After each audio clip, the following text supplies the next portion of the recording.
Thank you, Michael. Welcome, everyone. Our first spring day, spring practice on this beautiful spring afternoon.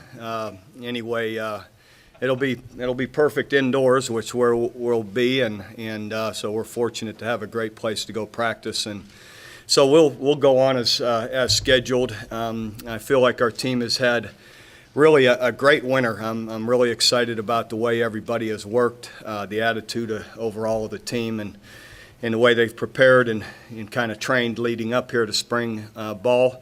So we're anxious as coaches to get back out on the field. It's always amazing to us, probably to most of you as well, that we're already on to the next year, spring, with your first spring practice already today. When you have you get into the bowl season and all those practices, and then recruiting, you're kind of going a million miles an hour, and before you know it, you're back into spring practice leading to the next season. But it's an exciting time. Us coaches always love this time of year, working with all the young players and developing them. And I think that's where our focus is always. Everyone says, is there one area you got to improve? I never look at spring that way.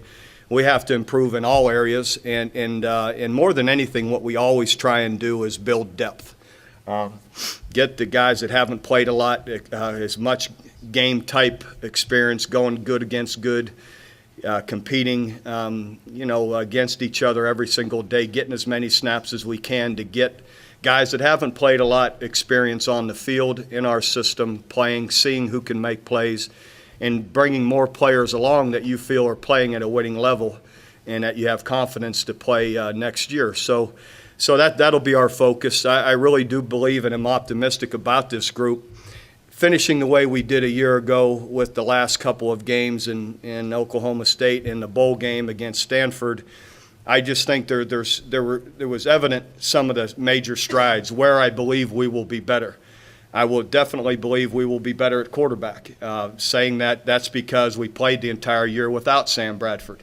And Landry has a full year under his belt, threw for almost 500 yards against a ranked team in the bowl game, and had an excellent day against Oklahoma State as well. And that showed his progression through the entire year. I don't think there's any question at receiver. We showed that we were much better at the end of the year than we were in the middle parts of the year and early in the year. I don't think there's any question we'll be better in the offensive line because we played without so many of those seniors. And all of the guys returning have experience now. And we will get, I believe, Jarvis Jones and Ben Hayburn back for a good part of the spring. It hasn't happened, but it's likely to happen after spring break. So there's a lot of positives that way to me, where most of the injuries and difficulties were in the offensive side of the ball. And I believe in most of those areas we can be better. We played the entire year without Jermaine Gresham. So that position can only be better than it was a year ago. We will have more depth in the offensive line with Gabe Eichert, Eric Mensick, the players that are coming in and the players returning. So there's a lot of positives. I think at running back, with DeMarco Murray back, we have a great leader and experienced guy there, along with a guy like Moses Madu and some other young guys that showed excellent promise with the young recruits coming in, Jeremy Calhoun, Jonathan Miller, all when they played showed to be excellent runners. So, I think that position can only be improved as well. So defensively, I think we have a chance to be every bit as good with Travis Lewis back. Adrian Taylor is progressing well so far from his ankle, though he still has a ways to go. Jeremy Beal has been a leader and one of our best players through the years. Frank Alexander's still up there. We need a couple more guys to come along, but we like the way our young players have developed and believe we'll be fine up front. Some other young guys, Ronell Lewis and Austin Box, have played a bunch of football for us at backer. Tom Wart showed great promise before. Joseph Ibaloya played a good part of the year out there in our dime package. So there's good experience back at linebacker. I'm even missing a few guys. And then in the secondary, Jonathan Nelson came on with Quentin Carter. Jonathan was one of our best players back there a year ago. We have to replace the two corners, but again, there's some good talent there.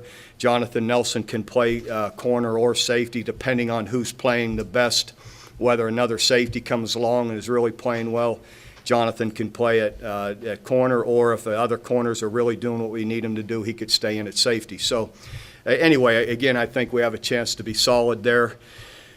Kicking game, I don't think there's any question punting-wise. We showed we were one of the better teams in the country punting the ball and covering them. Same with kickoff cover, kicking it and covering it was all solid. We just need to improve on our field goals and PATs. That part is something that'll be ongoing competition. And, Patrick O'Hara, Jimmy Stevens will go at it the entire spring. And, and some other young guys will get an opportunity in there as well. So we'll see how that progresses. That's one area that needs to improve for sure. Bob, how important is it in the spring to have guys that are versatile? You talked about Eichert and Minsick. You mentioned on defense Nelson, who can play different positions. Your linebackers have proven that. It always helps when you got guys that can play multiple positions because one guy gives you depth at a couple, 3 spots. And that always is comforting. And Gabe's a guy that we're really excited about. He's just a big, physical, strong guy. Any competition stuff we do in the winter, he always seems to win. We're anxious to see how he does here this spring, but he can really help us, I believe, at center or guard, but also be a physical blocking tight end, depending on how, on what we want to do. Same with Eric Mensick. Eric will gain strength and size and can be a big physical tight end, or go in and showed the ability to play tackle and played it well in 2 big games for us. When you look at the improvement that Landry made going into the Sun Bowl or in that game last year, do you pinpoint what it was during his preparation that helped him most? A couple of things. One, his receivers caught the ball, didn't drop them. That helps a guy. He's protected, not getting rushed. That helps a guy. Too much of the time when things weren't good, it was all Landry's fault when it wasn't, and it was a lot of people's fault. And the other is, I think any time you are in your 13th game as opposed to your 6th, 7th game, that's a long time. A lot of snaps between early in the year, middle of the year, and there's a lot of growing that goes up. And I just think as the season went on, he got more and more comfortable, which is natural. The more snaps you get, the more experience you get, and the more help you're getting. And so it all resulted in pretty positive play. When you look at how things went from the season, I mean, from the outside, it seems like it might have been kind of hectic at times with him trying to not only figure out a game plan and not just with him, with all of the changes we had on offense. Yeah, everyone teaches with him. It wasn't him. It was all the changes we had on offense with injuries. It was hectic. It was a struggle, and it was a challenge for our offensive coaches to continue to find some continuity and some rhythm in what we were trying to do. That's a lot of injuries in one side of the ball, and it changes things.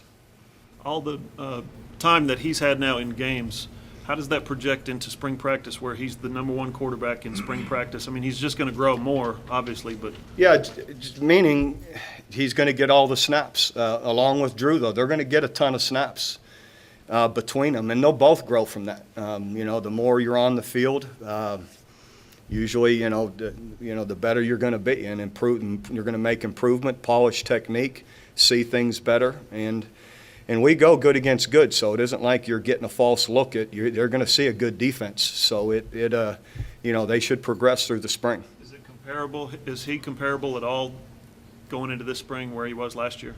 Not at all because of all the game action. Yeah, it's definitely he's much further along.